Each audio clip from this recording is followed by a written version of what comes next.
Hey guys, you ready? Part two. Here we go. Uh, we did our part one of Louisiana foods, and so now, yeah, we're going to get into part two. And I hope that you'll enjoy it. I'm not going to hold you. I'm kind of hungry my own self right now. Ooh, look at me. At least I don't have taco meat showing, but I didn't realize I was so exposed. uh, yeah, we'll go over all the other stuff later. But let's check out some Louisiana foods. This is part two. And the last time we met was when we covered number 5, which was the bananas Foster. So let's go ahead and get started with what's next. Come on over. Come on, come on, come on, come on. Oh, yeah, I'm Emily. Y'all know that. And I definitely did it. One request and one. Ooh, wait, we gotta make sure the sound's up. Kind of skipping out on myself here sometimes. It's been a crazy day. But it's okay too. All right. Here we go again. One very good pan is all it takes. Food number 6, Muffaletta. Already. Muffaletta. It's a muffaletta. Muffaletta. I really think they shouldn't allow people to do these kind of food things if they're actually not from the area that the food is from. I think that could solve a lot of confusion. I could be wrong. Probably not. But I could be. It happened this one time. But I was mistaken. Muffaletta is not a dainty sandwich. It's a round sesame-seeded loaf the size of a hubcap, split and loaded with Italian cold cuts, provolone, and a salty, briny olive salad that soaks into the bread as it rests. Sicilian immigrants poured into New Orleans in the late 19th century, settling in the French Quarter and bringing their culinary traditions with them. In 1906, Salvatore Lupo, owner of Central Grocery on Decatur Street, which is still open today and the only place to actually get a true muffaletta. Like, line down the block. Crazy. And they would cash the checks for Cafe du Monde waiters and waitresses. Noticed workers buying ingredients separately: bread, meat, cheese, olives, and struggling to eat standing up. He combined everything into one massive round sandwich, and the Muffaletta was born. Central Grocery still operates today, still making the sandwich the same way Salvatore Lupo did in 1906. What's remarkable is that the olive salad, that tangy, garlicky, finely chopped mix of green and black olives, pickled vegetables, and herbs, is still considered the soul of the sandwich, and no one has ever convincingly replicated it outside of Louisiana. The Muffaletta is immigrant ingenuity made edible. The story of a community that didn't just survive in a new land, it fed everyone around it. Food number 7, red beans and rice. Red beans and rice is Red beans and rice. I don't know what he's going to say, but I'll tell you this. If you were in Louisiana, from the time you were in preschool to, I'm about to be 56, so every Monday was red beans and rice. It's school, cafeterias, restaurants, all that stuff. Tradition, because typically that was laundry day and you would cook your red beans and rice. You could cook it all day. That way you could get your laundry and stuff done. And, it'll feed a family. Again, if you watch the first reaction, I talked about the Louisiana rice spoon, where you can always feed more people just with another spoonful of rice. So it's a very social way of looking at it, but Yes, red beans and rice all day, baby. Awesome. Food number 7, red beans and rice. Red beans and rice is the most honest dish in Louisiana. The one Mm-hmm. that has fed the most people, asked for the least, and given back the most. The tradition of cooking red beans on Monday is rooted in practicality. Monday was laundry day, and the beans could simmer unattended for hours while women worked the wash. The smoked pork bones and andouille sausage thrown in were usually the leftovers from Sunday's dinner.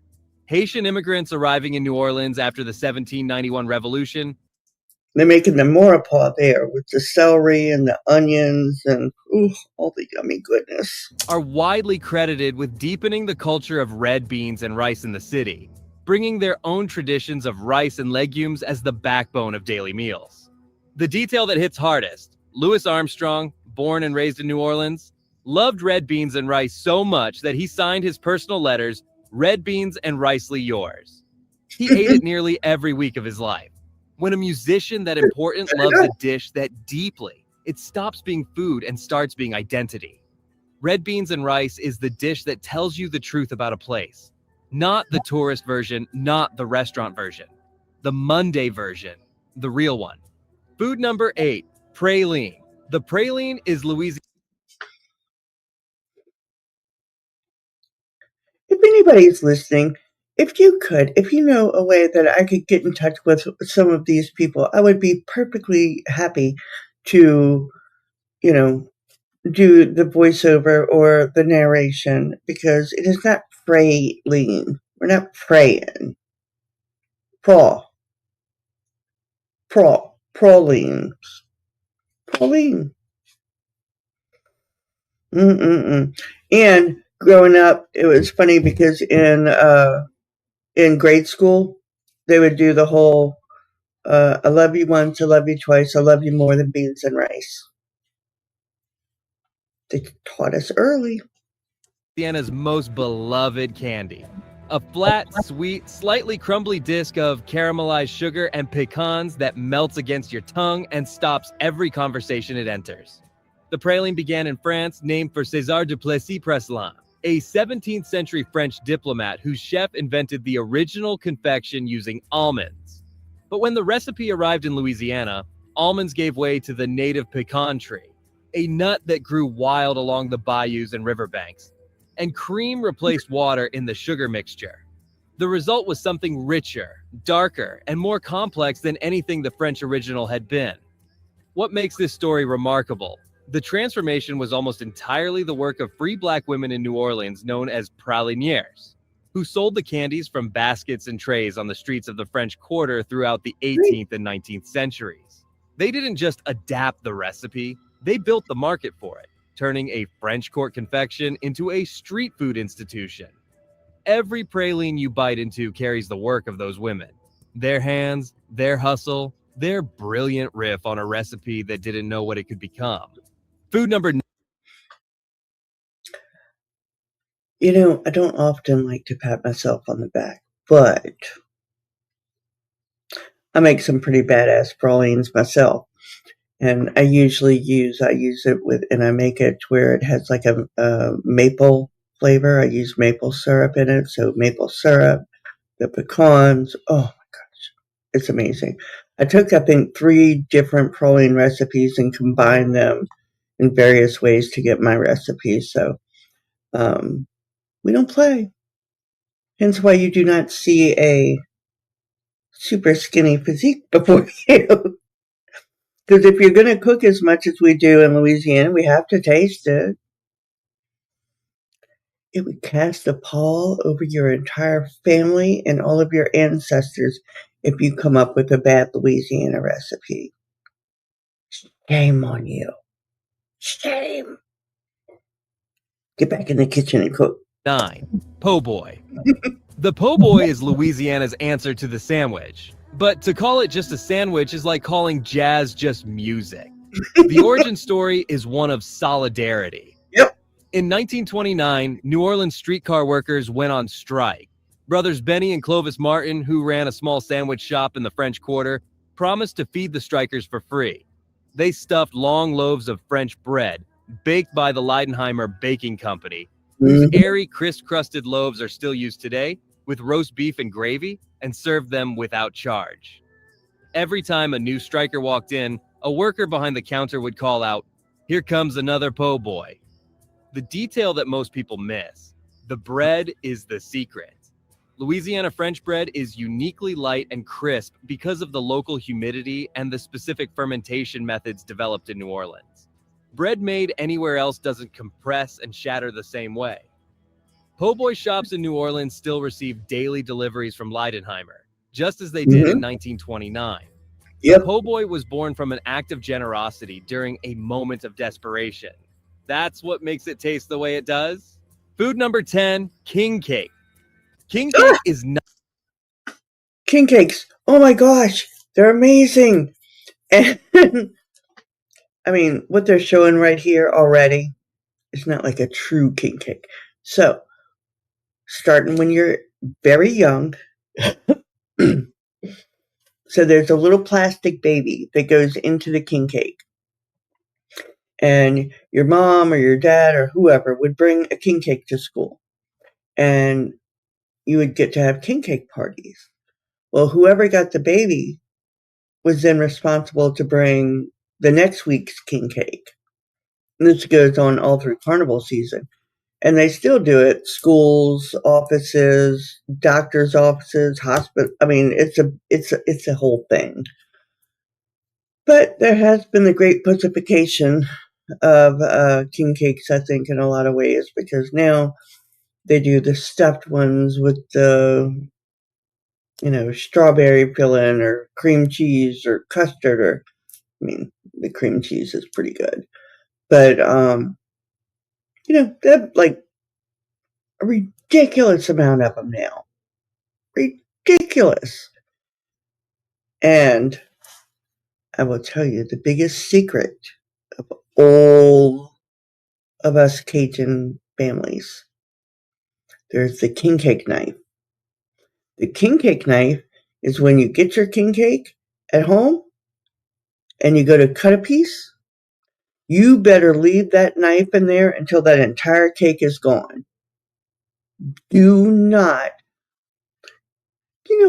what kind of craziness ensues if you put the king cake knife in the sink before there's no more king cake? You have to. Ugh, craziness, but live and learn. People gotta know. taste the way it does. Food number 10, king cake. King cake is not just a Mhm. dessert, it is a ritual, a calendar, and a dare, all baked into one ring of sweet dough. The tradition arrived in Louisiana with French and Spanish Catholic settlers in the 18th century, tied to the Epiphany celebration on January 6th, the Feast of the Three Kings, and the beginning of the carnival season that runs through Mardi Gras. The ring-shaped Y'all heard that. Now, y'all can't possibly say that I'm being nitpicky. He pronounced the S in Mardi Gras. It's not Mardi Gras.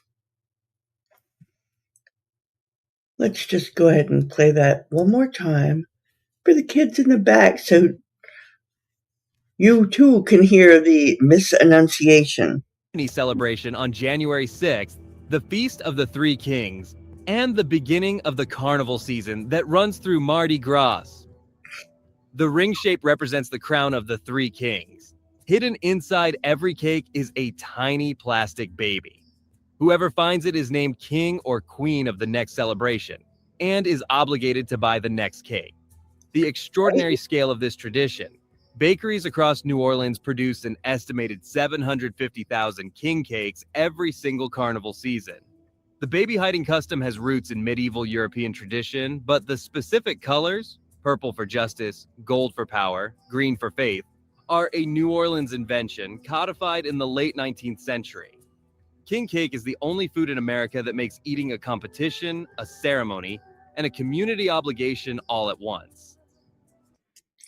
So, one thing that about king cakes, I mean, there was something kind of whimsical I guess, or, there's the mystery behind, getting the king cake baby and so on and so forth. But it was always kind of crazy to me. And now in our woke culture, when you buy a king cake, it kind of lessens things a little bit. At least for me and a few other Cajuns that I know, because they no longer put the king cake babies in the cake. They just give you a baby and you could stick it wherever. But it kind of takes them off the hook from being sued and yada yada. Come on, people. Carnival, just enjoy. A ceremony, and a community obligation all at once. Only Louisiana could have invented something like that. Louisiana didn't invent food. It invented a philosophy that the table is where survival becomes celebration, where the pain of history gets transformed slowly and deliberately into something worth sharing. From gumbo's 3 continents in a single bowl, to a po' boy built for striking workers who had nothing, every dish on this list carries more than flavor. It carries the story of who built this place and who fed it. That is what Where Food Began exists to tell you. And we are just getting started. If this video changed the way you think... Now, I will say this. When they were talking about the roast beef boys, they have a thing that they do here, roast beef and debris. And I'm going to get rid of him because, they're done. But the debris is basically when you're scraping the bottom of the pot, and you get those little bits and pieces and with all the gravy and you just dump it on top. And there are multiple businesses here that the po' boy is such a big part of their business that they will serve po' boys until they're out of fresh bread and then they close the restaurant. So you're not getting any like bunny bread or anything like that. If it's not fresh, you're not getting it, which I think is pretty amazing. All right, guys. So that was the end of that, and I hope you enjoyed it. If you didn't, sucks to be you. If you did, give me a like, comment, share, subscribe. And I think this is kind of where we're going to be looking at going to things. If you have something that you want me to react to, let me know. And the original link will be in the description below. And, support them, support me. It'll be great. Look, guys, I hope you had an enjoyable time. I certainly enjoyed myself. And I guess I will see you when next